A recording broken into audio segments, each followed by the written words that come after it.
প্রচণ্ড শব্দে প্লেনটি কেঁপে উঠল। পুরো আকাশ তখন কালো হয়ে গিয়েছে। প্লেনটি তার কন্ট্রোল হারিয়ে ফেলল এবং ক্র্যাশ ল্যান্ডিং করলো এমন একটি জঙ্গলে, যে জঙ্গলে বসবাস করে ভয়ঙ্কর কিছু মানুষ। গল্পের শুরুতে আমাদেরকে একটা এয়ারপোর্ট দেখানো হয়, যেখানে ব্রাড নামের একজন পাইলটকে দেখি। সে দ্রুত বিমানের দিকে এগিয়ে যাচ্ছে এবং সে ভিডিও কলের মাধ্যমে তার মেয়ের সাথে কথা বলছে। তার মেয়ে বলছে, আজ আমি খবরে দেখলাম যেখানে তুমি যাচ্ছ সেই জায়গায় যাওয়ার জন্য আবহাওয়াটা খুব একটা ভালো না, যার কারণে অনেকগুলো ফ্লাইট ক্যান্সেল করে দেওয়া হয়েছে। তুমি তোমার ফ্লাইটটি ক্যান্সেল করে দিয়ে বাসায় চলে এসো। কিন্তু সেই ক্যাপ্টেন বলে, তুমি চিন্তা করো না, আমি এর আগেও এরকমের ওয়েদারে ফ্লাইট উড়িয়েছি। আমি নিরাপদে সবাইকে নামিয়ে দিয়ে আবার ফেরত আসবো। এটা শুনে তার মেয়ে খুশি হয়ে কল কেটে দেয়। তারপর ব্রাড বিমানের ককপিটে এসে কোপাইলটের সাথে দেখা করে। কোপাইলট একটু নার্ভাস ছিল, কারণ আজ সে প্রথমবারের মতো ফ্লাইট ওড়াতে যাচ্ছে। ঠিক তখনই এয়ার হোস্টেস এসে ব্রাডকে বাইরে ডেকে নেয়। বাইরে একজন পুলিশ অফিসার ব্রাডকে জানায় যে জরুরি পরিস্থিতির কারণে তাকে একজন খুনিকে সঙ্গে করে নিয়ে যেতে হবে, যার নাম টনি। টনি একজন খুব শক্তিশালী ও বিপজ্জনক মানুষ, যার বিরুদ্ধে খুনের মামলা রয়েছে। এখন তাকে বিমানের মাধ্যমে এক দেশ থেকে অন্য দেশে নিয়ে গিয়ে যাবজ্জীবন কারাদণ্ড দেওয়া হবে।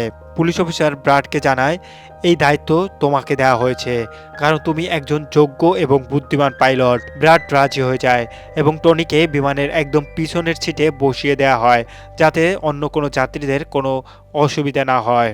এরপর সব যাত্রীরা নিজ নিজ আসনে বসে পড়ে এবং ব্রাড বিমানের কর্মীদের কাছে গিয়ে নিশ্চিত করে যে সব যাত্রীরা এসে গেছে কিনা। তারপরে বিমানটি টেক অফ করে আকাশে উড়ে যায়। নির্দিষ্ট উচ্চতায় পৌঁছে গিয়ে ব্রাড বিমানটিকে অটো পাইলটে সেট করে কোপাইলটের সঙ্গে তার পরিবার নিয়ে আলোচনা শুরু করে। আমাদের চ্যানেলটি একদমই নতুন। যদি আমাদের গল্পগুলো ভালো লাগে তাহলে মুভি এক্সপ্লেন বাংলা এই চ্যানেলটি আপনারা সাবস্ক্রাইব করে যাবেন। ব্রাড কোপাইলটকে তার মোবাইল দেখিয়ে তার নিজের মেয়ের ছবি দেখায় এবং বলে, এই হচ্ছে আমার মেয়ে। আমি আমার মেয়েকে ভীষণ ভালোবাসি। এই পৃথিবীতে আমি আর আমার মেয়ে ছাড়া আর কেউ নেই। অন্যদিকে বিমানে বসে থাকা যাত্রীরা তাদের যাত্রা উপভোগ করছিল, কিন্তু তারা জানতো না যে আর কিছুক্ষণের মধ্যেই ঘটতে চলেছে একটি ভয়ঙ্কর ঘটনা। ককপিটে বসে থাকা দুই পাইলটও খুশি ছিল, আর বিমানও একদম স্বাভাবিক ছিল। ঠিক তখনই হঠাৎ করে আবহাওয়া খারাপ হয়ে যায় আর বিমানটি হালকা ঝাঁকুনি দিতে শুরু করে। এতে ব্রাড চিন্তিত হয়ে পড়ে, কারণ তার মনে হচ্ছিল কিছু একটা ঠিক নেই। সে যাত্রীদের সিট বেল্ট বেঁধে নিতে বলে এবং রেডিওর মাধ্যমে কন্ট্রোল টাওয়ারের সাথে যোগাযোগ করার চেষ্টা করে, কিন্তু সে যোগাযোগ করতে পারছিল না, কারণ আবহাওয়া খারাপ হওয়ার কারণে রেডিও কাজ করা বন্ধ করে দিয়েছে। হঠাৎ এক প্রবল বজ্রপাত এসে বিমানের উপর আঘাত হানে, ফলে বিমানটি প্রচণ্ড কাঁপতে শুরু করে। ব্রাড যাত্রীদের অবস্থা দেখতে ককপিট থেকে বাইরে যায়। যাত্রীদের দেখে তার কিছুটা স্বস্তি লাগে, কারণ সবাই তখনও নিরাপদে ছিল।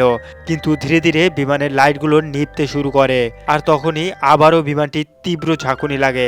তখন ব্রাডের মাথা সামনের ছাদের সাথে ধাক্কা লাগে এবং সে মাটিতে পড়ে যায় এবং তার কপালে আঘাত লাগে। এই পরিস্থিতি দেখে যাত্রীরাও ভয় ও আতঙ্কে কাঁপতে শুরু করে। ব্রাড দ্রুত তার ককপিটে ফিরে আসে এবং নিজের কো পাইলটের সাথে মিশে এই প্লেনটিকে কন্ট্রোল করার চেষ্টা করে। এটি তাদের জীবনে কঠিন মুহূর্ত ছিল। খারাপ আবহাওয়ার কারণে তাদের সামনে কিছুই দেখা যাচ্ছিল না। ব্রান্ড বলে, আমাদের এখনই বিমানটিকে নিচে নামাতে হবে, কারণ যদি আর একটা ঝাঁকুনি লাগে তাহলে বিমানটি সম্পূর্ণভাবে ধ্বংস হয়ে যেতে পারে। তারপর তারা সঙ্গে সঙ্গে বিমানটির উচ্চতা কমাতে থাকে এবং বিমানটি দ্রুত নিচের দিকে নামতে থাকে। বিমানে থাকা যাত্রীরা তখন ভয়ে ও আতঙ্কে কাঁপতেছিল। ঠিক তখনই অপরাধীর সঙ্গে থাকা পুলিশ অফিসারের হাত থেকে মোবাইল ফোনটি পড়ে যায়। সে মোবাইল ফোনটি তুলতে নিজের সিট বেল্টটি খুলে নেয়। তাকে সাহায্য করার জন্য একজন এয়ার হোস্টেস নিজের সিট বেল্ট খুলে সামনে আসে। যেহেতু বিমানটি তখন দ্রুত নিচের দিকে যাচ্ছিল, সিট বেল্ট খোলার সঙ্গে সঙ্গে তারা দুজনেই জোরে উপরের ছাদের সাথে ধাক্কা খায়। ধাক্কাটি এতটাই জোরে ছিল যে তারা দুজনেই সেখানে মারা যায়। এদিকে বিমানটি খুব নিচু উচ্চতায় নেমে আসায় দুই পাইলটই সেটাকে নিয়ন্ত্রণে আনতে সক্ষম হয়ে যায়, কিন্তু বিমানটি আর তেমন গতি পাচ্ছে না।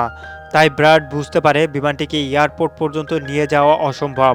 তখন সে সিদ্ধান্ত নেয় বিমানটিকে নিচে সমুদ্রে ক্র্যাশ ল্যান্ডিং করাবে। কিন্তু তখনই সে দেখতে পায় দূরে একটি দ্বীপ। এরপর ব্রাড দিক পরিবর্তন করে সেই প্লেনটিকে দ্বীপের দিকে চালাতে শুরু করে এবং সেখানে জরুরি অবতরণের সিদ্ধান্ত নেয়। অবশেষে বহু কষ্টের পর সেই দ্বীপে থাকা একটি রাস্তায় সফলভাবে এমার্জেন্সি ল্যান্ডিং করে। ভাগ্যবশত এই জরুরি অবতরণে যাত্রীরা নিরাপদ থাকে। ঠিক তখনই বিমানের পিছনে একটি শর্ট সার্কিট হয়, আর সেটা দেখে ব্রান্ড একটু খুশি হয়ে যায়, কেননা ব্রান্ডের মনে হচ্ছিল যে বিমানে এখনও বিদ্যুৎ সরবরাহ আছে। সব যাত্রীরা বিমান থেকে নামার পর এয়ার হোস্টেস ক্যাপ্টেনকে জানায় অপরাধী টনির সাথে থাকা পুলিশ এবং একজন এয়ার হোস্টেস মারা গিয়েছে। এটা শুনে ব্রান্ডের মন খারাপ হয়ে যায়। অন্যদিকে এয়ারলাইন্স কোম্পানির মালিক দেখে তার বিমানটি হঠাৎ করে নিখোঁজ হয়ে গেছে, কারণ সেই বিমানটিকে ল্যান্ডিং হতে দেখেনি। আর অনেকক্ষণ ধরে রেডিও যোগাযোগ বন্ধ থাকার কারণে পাইলটের সাথে যোগাযোগ করা সম্ভব হচ্ছিল না। তাই এয়ারলাইন্স কোম্পানি একজন রেস্কিউ এক্সপার্ট কোর্স ডেলকে ডাকে, যিনি এমন মানুষদেরকে খুঁজে বের করে যারা বিপদে কোথাও আটকা পড়ে আছে। মালিক তাকে বলে, আমার বিমানটি কোথাও হারিয়ে গেছে, আমি তার সমস্ত তথ্য চাই। বিমানটি কোথায় গেছে, কর্মীরা কোথায়, যাত্রীরা সবাই কেমন আছে, এই সব কিছু তথ্য আমাকে দিতে হবে। এরপর রেস্কিউ এক্সপার্ট নিজের কাজ শুরু করে দেয়। যাত্রীরা সবাই চিন্তায় পড়ে যায় যে আমরা এখন কোথায় নামলাম। ব্রাড সবাইকে একাত্র করে বোঝায় জরুরি অবস্থার কারণে আমাদের এখানে অবতরণ করতে হয়েছে। বিমানে এখনও সামান্য বিদ্যুৎ আছে, যার সাহায্যে আমরা কিছু জিনিস ঠিক করতে পারবো। ততক্ষণ আপনারা এখানে আরাম করুন, ভয় করবেন না, খুব শীঘ্রই আমরা এখান থেকে বেরিয়ে যাব। এরপর বিমানের কাছে গিয়ে সেটিকে ঠিক করার চেষ্টা করতে শুরু করে, কিন্তু দেখে বিমানের পাওয়ার খুবই কম বাকি ছিল। তাই সে সিদ্ধান্ত নেয় যে এখানে থেকে সে সাহায্যের জন্য অপেক্ষা করবে। তারা মানচিত্র খুলে নিজের অবস্থান খুঁজতে শুরু করে, যাতে তারা জানাতে পারে তারা আসলে কোথায় আটকা পড়ে আছে। ব্রাডের কোপাইলট মানচিত্র দেখে বলে, আমরা এক প্রাইভেট দ্বীপে আটকা পড়ে আছি। এই জায়গাটা খুব বিপজ্জনক। এখানে এমন লোকেরা থাকে যারা কোনো সরকার বা প্রশাসনের কথা শোনে না। যদি তারা আমাদের ধরে ফেলে তাহলে আমরা বিপদে পড়ব, আর আমাদের সরকারও আমাদের রক্ষা করতে পারবে না। এটা শুনে ব্রাড বলে, আমাদের যেভাবে হোক সিকিউরিটি টিমকে এখানে ডাকতে হবে, যাতে তারা আমাদেরকে সহজে উদ্ধার করে বাঁচাতে পারে। এটাই হচ্ছে এই জায়গা থেকে বেরিয়ে আসার একমাত্র উপায়। এরপর তারা দুজন রেডিও ঠিক করার চেষ্টা শুরু করে, কিন্তু বজ্রপাতের কারণে রেডিও সম্পূর্ণভাবে নষ্ট হয়ে গিয়েছিল। তখন ব্রাড সব যাত্রীদের কাছে গিয়ে জানায় একটা প্রযুক্তিগত ত্রুটির কারণে রেডিও কাজ করছে না, কিন্তু আপনারা চিন্তা করবেন না। ব্রাড সবাইকে আশ্বস্ত করে বলে, আমরা দ্বীপের অন্য পাশে গিয়ে যে কোনোভাবে রেডিও যোগাযোগের ব্যবস্থা খুঁজে বের করব। তারপর কন্ট্রোল টাওয়ারে আমাদের অবস্থান জানিয়ে দিতে পারলে রেস্কিউ টিম খুব সহজে এসে আমাদেরকে উদ্ধার করে নিয়ে যেতে পারবে। এরপর ব্রাড একটি বড় সিদ্ধান্ত নেয়। সে বলে, আমার সঙ্গে টনি যাবে। এ কথা বলেই সে টনির হাতকড়া খুলে দেয়। তারপর ব্রাড কো পাইলটকে বলে, তুমি বিমানের পাওয়ার সিস্টেম ঠিক করার কাজ শুরু করে দাও। আমি যত দ্রুত সম্ভব রেস্কিউ টিমকে এখানে আনতে চেষ্টা করব। এরপর টনি ও ব্রাড রেডিওর সংযোগ খুঁজতে জঙ্গলের দিকে রওনা হয়। পথে টনি ব্রাডকে ধন্যবাদ জানায় তার উপরে বিশ্বাস রাখার জন্য। এদিকে আমরা দেখি এই দ্বীপে বসবাসকারী একদল সন্ত্রাসী গ্রুপ রয়েছে। তাদের কাছে এক লোক দৌড়ে এসে বলে, এখানে একটি বিমান জরুরি অবস্থায় অবতরণ করেছে এবং তার ভিতরে অনেক লোক আছে যারা বিভিন্ন দেশ থেকে এসেছে। এটা শুনে গ্রুপের লিডার সেই লোকটিকে কিছু টাকা দেয় এবং সবাইকে প্রস্তুত হতে বলে। জঙ্গলের মধ্য দিয়ে টনি এবং ব্রাড সামনের দিকে এগিয়ে যাচ্ছিল। টনি ব্রাডকে জিজ্ঞাসা করে, তুমি আমাকে মুক্তি দিলে কেন, আর এখন আমাকে কোথায় নিয়ে যাচ্ছ? তখন ব্রাড বলে, এখানে একদল বিপজ্জনক সন্ত্রাসী আছে, আর তাদের মোকাবেলা করার জন্য তোমাকে আমার সঙ্গে লড়তে হবে। তখন টনি ব্রাডকে বলে, আমি সাময়িক পটভূমি থেকে এসেছি, বহু বছর ধরে মার্কিন সেনাবাহিনীতে চাকরি করেছি। কিছুক্ষণ পর পেছন থেকে টনির কোনো শব্দ আসে না। ব্রাড তখন পিছনের দিকে তাকায়, দেখে টনি সেখানে নেই, সে ব্রাডের কাছ থেকে পালিয়ে গেছে। এখন ব্রাড একাই জঙ্গলের ভিতরে এগিয়ে চলেছে। জঙ্গলে আরও ভেতরে গিয়ে ব্রাড একটি পরিত্যক্ত পুরনো কারখানায় ঢোকে। সেখানে একটি টেলিফোন খুঁজে পায়, কিন্তু সেটি পুরনো, নষ্ট হয়ে পড়েছিল। এরপর ব্রাড পাশে থাকা তারগুলো জোড়া দিতে শুরু করে। কিছুক্ষণের মধ্যেই টেলিফোনটি কাজ করতে শুরু করে। ব্রাড দ্রুত কোম্পানির হেল্পলাইনে কল করতে শুরু করে। সে হেল্পলাইনে কর্মীদেরকে নিজেদের অবস্থান ও পরিস্থিতি জানিয়ে দেয়, কিন্তু লাইনের সমস্যা থাকার কারণে তার কথাগুলো সেখানে ক্লিয়ারভাবে পৌঁছচ্ছিল না। ফলে হেল্পলাইন কর্মী কলটি কেটে দেয়। তখন ব্রান্ডের মাথায় একটি বুদ্ধি আসে। সে তার মেয়েকে ফোন করে নিজের অবস্থান সম্পর্কে তথ্য দেয় এবং একটা কাগজে লিখে তার অফিসে পৌঁছে দিতে বলে। কিন্তু ঠিক সেই কথোপকথনের মাঝখানে পিছন থেকে একজন এসে ব্রাডের উপরে হামলা করে। ব্রাড অনেক কষ্টে তাকে কাবু করে ফেলে এবং মারধর করে অজ্ঞান করে ফেলে। ঠিক তখনই ব্রাড টের পায় যে আরেকজন লোক ঘরে ঢুকেছে। তাই সে দ্রুত লুকিয়ে পড়ে, কিন্তু দেখা যায় সেই লোকটি আর কেউ নয়, টনি। টনি ইতিমধ্যেই অনেককে মেরে তাদের অস্ত্র দখল করে নিয়েছে। আর সে ব্রাডকে ডেকে বলে, ভয় পেও না, বাইরে এসো। এরপর যখন ব্রাড সামনে আসে, টনি তাকে নিজের নিরাপত্তার জন্য একটি বন্দুক তুলে দেয়। এরপর তারা দুজনে কারখানা থেকে নিচতলায় নেমে যায়। সেখান থেকে তারা একটি ক্যামেরা খুঁজে পায়। ক্যামেরার রেকর্ডিং ও পাশে পড়ে থাকা কিছু পাসপোর্ট দেখে তারা বুঝতে পারে এই দ্বীপে থাকা সন্ত্রাসীরা বাইরের মানুষদেরকে অপহরণ করে পরিবারের কাছ থেকে বিশাল অঙ্কের মুক্তিপণ দাবি করে। যখন তাদের পরিবার টাকা দেয় তখন এই সন্ত্রাসীরা বন্দীদেরকে ছেড়ে দেয় না, বরং নির্মমভাবে মেরে ফেলে। এটা দেখে ব্রাড বুঝে যায় যে তাদের বিমানযাত্রীরাও ভয়ঙ্কর রিস্কের মধ্যে আছে। এরপর তারা দুজনে বাইরে বেরিয়ে আসে এবং সামনে একটি গাড়ি দেখতে পায়। সেই গাড়িটি ছিল ওই সন্ত্রাসীর যাকে কিছুক্ষণ আগে ব্রাড মেরেছিল। তাই তারা দুজনে গাড়িতে উঠে বসে যাত্রীদের দিকে রওনা দেয়। এদিকে সব বিমানের যাত্রী ব্রাডের ফেরার অপেক্ষা করছিল। সবাই আশা করছিল যে ব্রাড খুব শীঘ্রই সাহায্য নিয়ে ফিরে আসবে। ঠিক তখনই তারা দূর থেকে একটি গাড়ির শব্দ শুনতে পায়। গাড়ির আওয়াজ শুনে তারা আনন্দে ভরে ওঠে, কারণ তারা ভাবে ব্রাড হয়তো নিশ্চয়ই সিকিউরিটি টিম নিয়ে এসে গেছে। কিন্তু এটা রেস্কিউ টিম নয়, বরং ওই দ্বীপের সন্ত্রাসী ছিল। তারা বন্দুক দিয়ে গুলি চালাতে শুরু করে এবং যাত্রীদের মধ্যে একটি আতঙ্ক তৈরি করে ফেলে। এই গুলির শব্দ ব্রাড এবং টনির কানেও পৌঁছায়। তারা সঙ্গে সঙ্গে গাড়ির গতি বাড়িয়ে দেয়, বিমান পর্যন্ত দ্রুত পৌঁছানোর চেষ্টা করে। এদিকে সন্ত্রাসী দলের নেতা এক এয়ার হোস্টেসের কাছে গিয়ে সব যাত্রীর নামের তালিকা চায়। ভয়ে কাঁপতে কাঁপতে এয়ার হোস্টেস দ্রুত সেই তালিকা এনে তাদের হাতে তুলে দেয়। একজন সন্ত্রাসী কো পাইলটকে জিজ্ঞাসা করে, তোমাদের সিনিয়র পাইলট কোথায়? কো পাইলট উত্তর দেয়, সে কিছুই জানে না। ঠিক তখনই ব্রাড এবং টনি ঘটনাস্থলে পৌঁছে যায়, কিন্তু তারা দূর থেকে পুরো ঘটনা পর্যবেক্ষণ করতে থাকে। এর মধ্যেই এক মহিলা সেখান থেকে পালানোর চেষ্টা করে, কিন্তু লোকগুলো তাকে গুলি করে মেরে ফেলে। এটা দেখে ব্রাড তাদের সাহায্য করতে যায়, কিন্তু টনি তাকে থামিয়ে দেয় এবং টনি তাকে বলে, তুমি শান্ত থাকো, এখানে যাওয়া ঠিক হবে না। গ্যাং লিডার সমস্ত যাত্রীদেরকে বাসে বসিয়ে নেয় এবং গ্যাং লিডার তাদের দুই সঙ্গীকে সেখানে রেখে তাদের বলে যায় জাহাজের ভিতরে কোনো মূল্যবান জিনিস আছে কিনা তা দেখে আসো। এরপর লোকগুলো এই যাত্রীদেরকে নিজের আস্থানায় নিয়ে যেতে শুরু করে। গ্যাং চলে যাওয়ার পর ব্রাড টনির উপর রাগ করতে থাকে যে এই লোকগুলো আমাদের যাত্রীদেরকে নিয়ে গেল আর তুমি আমাকে যেতেই দিলে না। যার উপর টনি তাকে বোঝায় যে ওরা সংখ্যায় অনেক বেশি ছিল, তুমি যদি চলেও যেতে তুমি এত বড় বাহিনীর সাথে একা লড়তে পারতে না। এখন ওরা দুজন প্লেনের দিকে এগিয়ে যেতে শুরু করে এবং তারা ওই প্লেনের কাছে থাকা দুই ডাকাতকে ধরে ফেলে, যারা প্লেন থেকে মূল্যবান জিনিসগুলো চুরি করতে যাচ্ছিল। ব্রাইড বন্দুকের মুখে তাদের জিজ্ঞাসা করে যে তোমাদের লিডার যাত্রীদের কোথায় নিয়ে গেছে। যার পরে সে জানায় যে এখান থেকে কিছু দূর দূরে আমাদের একটি আস্তানা আছে এবং ওরা সবাই সেখানে গেছে। অন্যদিকে ব্রাডের মেয়ে কিউ এক্সপার্টের কাছে ব্রাডের দেয়ার কাগজটি নিয়ে যায়, যাতে প্লেনের লোকেশন ও সমস্ত তথ্য লেখা ছিল।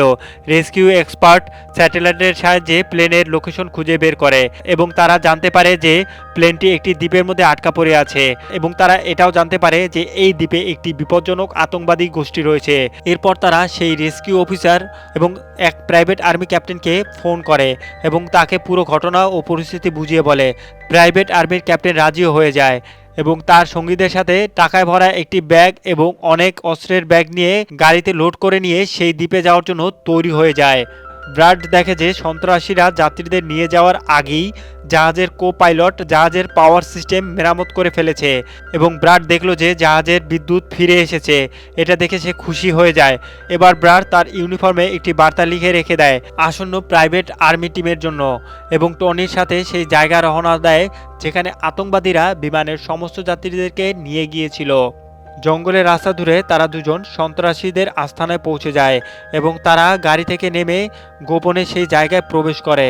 সেখানে সমস্ত আতঙ্কবাদীরা যাত্রীদেরকে ভয় দেখিয়ে ভিডিও তৈরি করছিল, যাতে তারা সেই ভিডিওগুলো তাদের পরিবারকে পাঠিয়ে দিয়ে তাদের কাছ থেকে টাকা আদায় করতে পারে।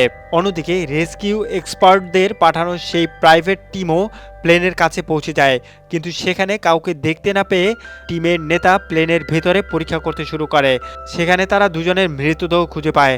তারা ছিল সেই দুজন যাদেরকে আতঙ্কবাদীরা সেই প্লেনের সমস্ত মালামাল চুরি করে নিয়ে যেতে বলেছিল, কিন্তু ব্রাড তাদের দুজনকে মেরে ফেলেছিল।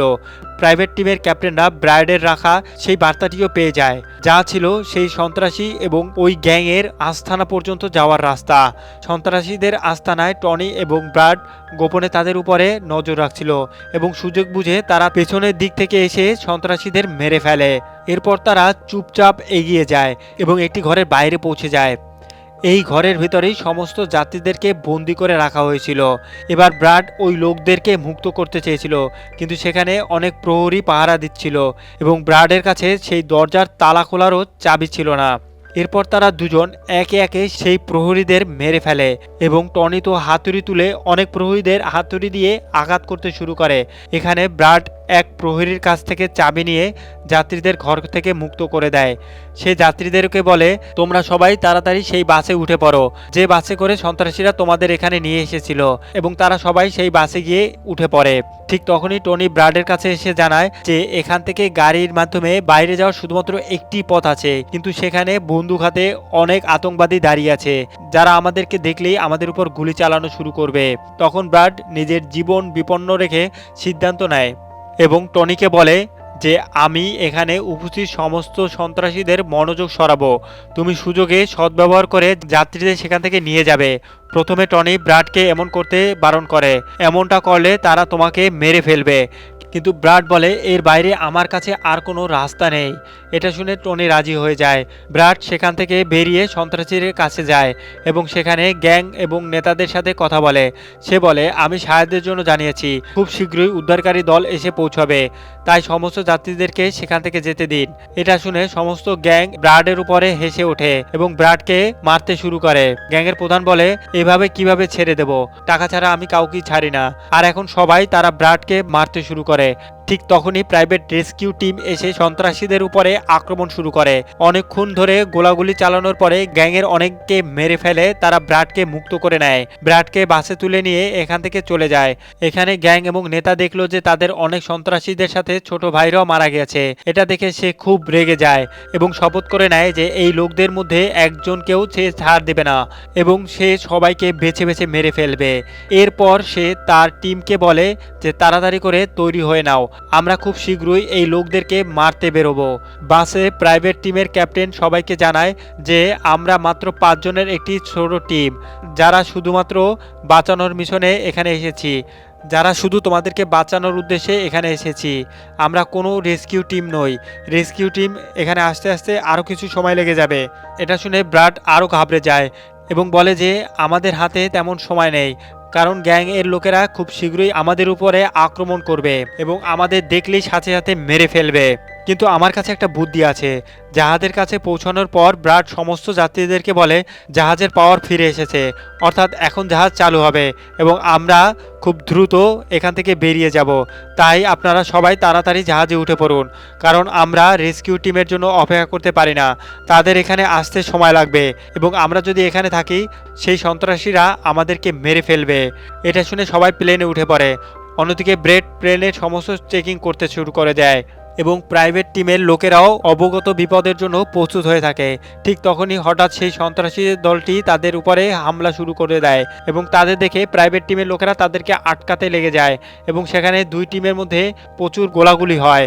কিন্তু এই প্রাইভেট টিমের কাছে বেশ ভালো বন্দুক ছিল, যার কারণে তারা অনেক গুন্ডাকে মেরে ফেলে।